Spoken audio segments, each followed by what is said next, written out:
Bem, hoje a gente vem falar aqui de direito constitucional e, nesse sentido, direitos humanos e direitos fundamentais. A gente já abordou aqui no nosso canal direito constitucional, mas foi relativo à matéria de Constituição mesmo, classificação e temas mais gerais. Agora vamos falar sobre conceitos, sobre atributos e características peculiares dos direitos humanos e dos direitos fundamentais, né? A gente tem uma linha tênue entre direitos humanos e direitos fundamentais que estão na nossa Constituição, e a única diferença é que os direitos humanos são direitos atribuídos à pessoa humana por ostentar essa condição humana e decorrem principalmente da dignidade da pessoa humana, e os direitos fundamentais são direitos humanos quando positivados na Constituição. E nós temos aí direitos essenciais do ser humano reconhecidos na nossa Constituição Federal, mas, embora haja essa distinção entre direitos fundamentais e direitos humanos, na nossa Constituição essa distinção perde força, em virtude do artigo 5º, parágrafo 2º, que diz lá que todos os direitos não citados também são válidos, né? Os direitos humanos na nossa Constituição, quando oriundos de tratados internacionais, são recepcionados como norma constitucional, por conta de terem que passar aí pelo rito de emenda constitucional, né? Quanto a essa normatização, a gente tem essa distinção bem explícita, uma vez que as normas relativas a direitos humanos têm força de lei constitucional, por conta da emenda, né, do rito de emenda constitucional, e normas relativas a qualquer outro tema têm força de lei ordinária. Então existe essa distinção. Os direitos universais, ou melhor, os direitos humanos são universais, são de todos, são indivisíveis, não se protege um direito e se fere o outro, eles são considerados de maneira una, eles são interdependentes. Os direitos humanos não existem de maneira desligada um do outro. Eles não são ilhas isoladas. Eles trabalham em conjunto. Por isso que a gente precisa ostentar todos os direitos humanos e não se restringir em relação a um e ostentar outro, né? As características de direitos humanos, isso tudo é claro que é dado por doutrina, né? A gente não tem explícito em Constituição.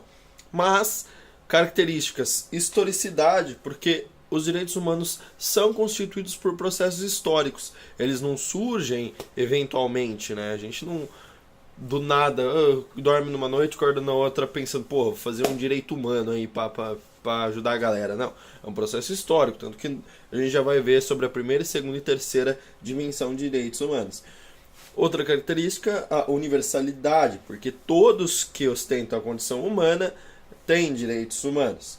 Limitabilidade, parece estranho falar limitabilidade, mas não é porque ele é limitado ao seu exercício, mas é porque ele limita os poderes do Estado.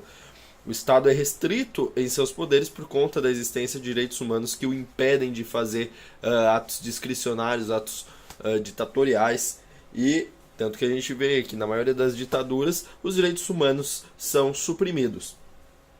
Irrenunciabilidade. Ninguém pode renunciar a direito humano. Não, eu não sou mais digno, eu não tenho mais direito à vida, eu não tenho mais esses direitos.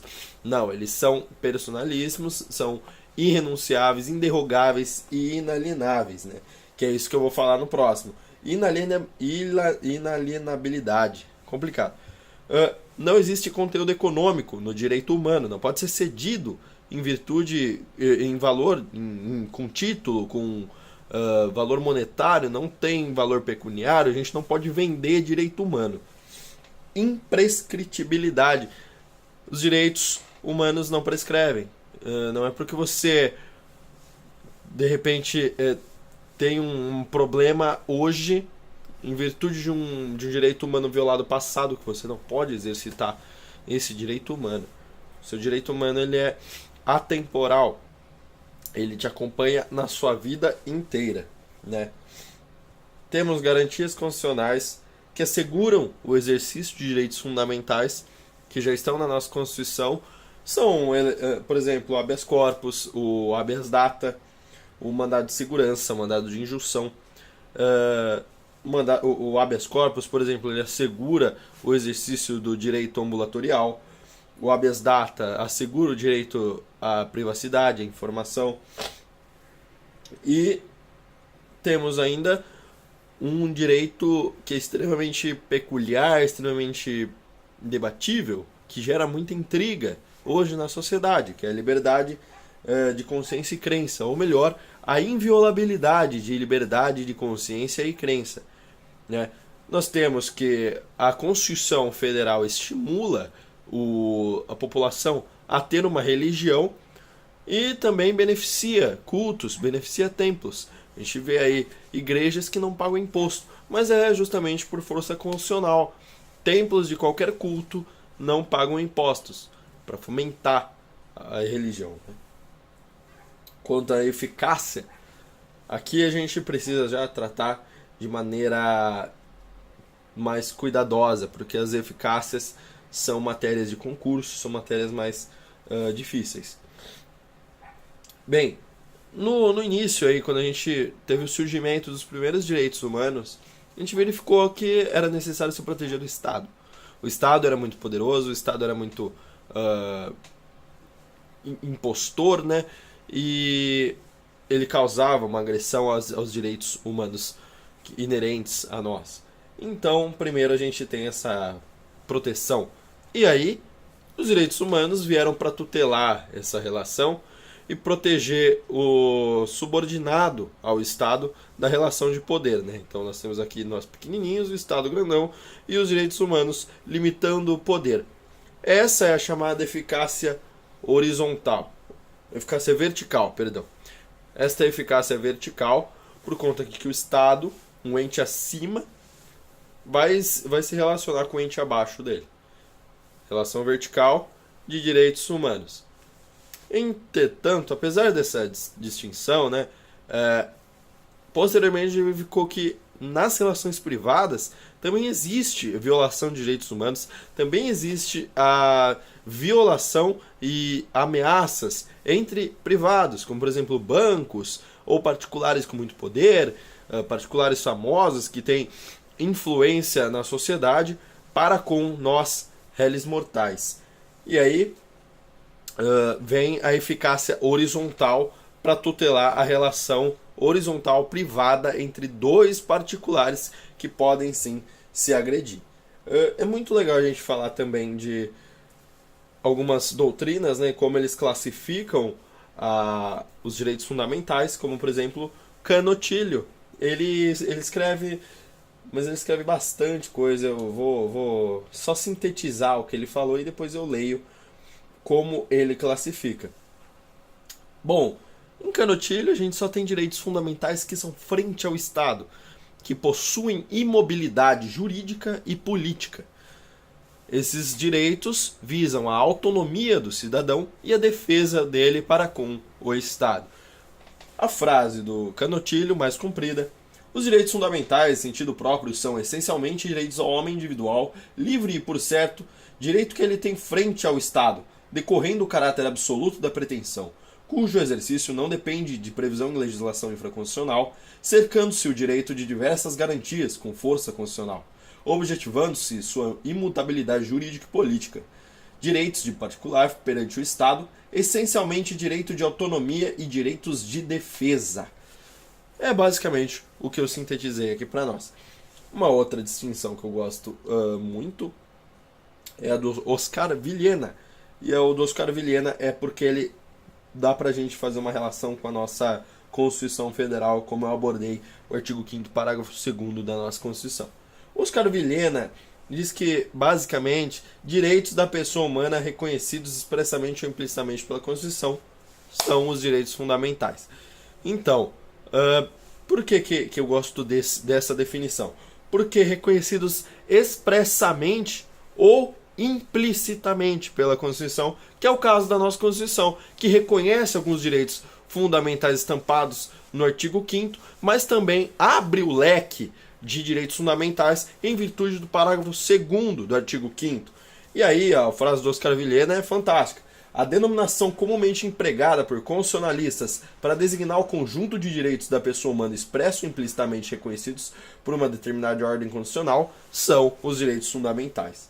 Essa distinção é realizada pelo artigo 5º, parágrafo 2º da Constituição, e direitos e garantias não excluem outros que podem decorrer aí de tratados internacionais ou de direitos que são relativos aos princípios do Estado brasileiro, isto é, democracia representativa, os princípios que já regem esse Estado, os outros direitos fundamentais e a relação que existe com direitos fundamentais externos, ou melhor, com direitos humanos externos à Constituição, mas que se relacionam com direitos fundamentais, são válidos para a nossa Constituição por força dessa distinção que perde a força, justamente, né?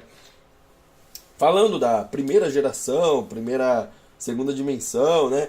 É legal a gente fazer essa distinção entre geração e dimensão, porque alguns doutrinários utilizam o termo geração, mas parece que é uma evolução, parece que primeiro nós tivemos esse, depois tivemos esse, depois tivemos esse, e isso atrapalha um pouco quando a gente vai fazer o nosso estudo, porque nós já ostentávamos todos esses direitos, mas eles só foram surgindo, só foram revelados por movimentos sociais, né?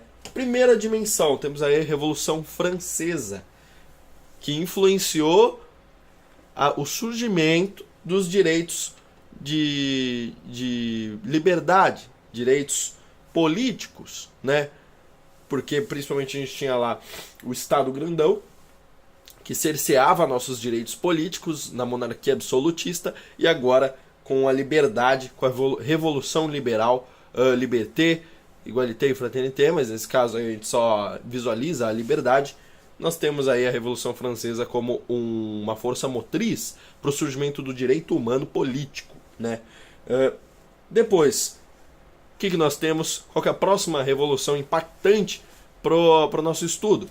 Revolução Russa. E a Revolução Russa instiga o surgimento de direitos sociais, igualdade, assistência do Estado para tutelar as relações, porque a gente tinha um Estado inchado, né? Nós tínhamos a população muito pobre, e aí cabe a gente fazer a distinção agora, nesse exato momento, de igualdade e isonomia, princípio usado até hoje aí no direito brasileiro. A isonomia é justamente a igualdade quando aplicável, né?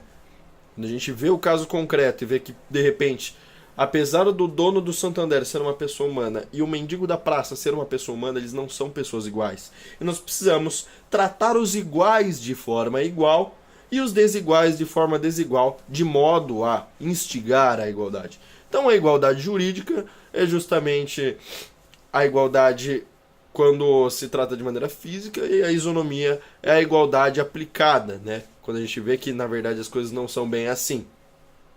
E também a terceira dimensão.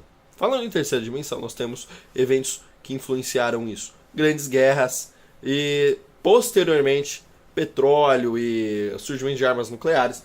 Mas os direitos de terceira dimensão estão relacionados aos direitos de fraternidade e de cooperação internacional. Então a gente tem sim desarmamento, temos a cooperação internacional, a desarmamento nuclear, né? Por exemplo, o cerceamento, a limitabilidade de experiências genéticas, haja vista que isso pode causar uma violação de direito humano, né?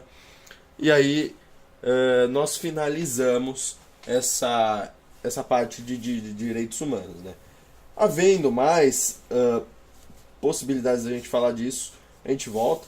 E só fica legal, por último, a gente fazer uma distinção quanto à eficácia horizontal de direitos humanos, né? De direitos fundamentais. Vamos só relembrar: direitos fundamentais, direitos humanos positivados na ordem jurídica, direitos humanos, direitos essenciais ao ser humano, muitas vezes visto em tratados internacionais. E aí, eficácia vertical é a relação entre Estado e particular para se proteger do Estado. Eficácia horizontal, particulares se protegendo mutuamente através dos direitos humanos. Agora, quando a gente fala de eficácia horizontal, temos eficácia horizontal mediata ou imediata. Quando a gente fala de imediata, é quando a aplicação dos direitos humanos é direta nas relações privadas. E quando é horizontal mediata, é quando a aplicação dos direitos humanos é válida nas relações privadas somente quando outra regra não já tutela essa relação. Quando outra regra não protege o bem que o direito humano vem para proteger. Certo? Então, com isso a gente finaliza um pouco de direitos humanos e se prepara aí para os concursos e provas que vêm a seguir.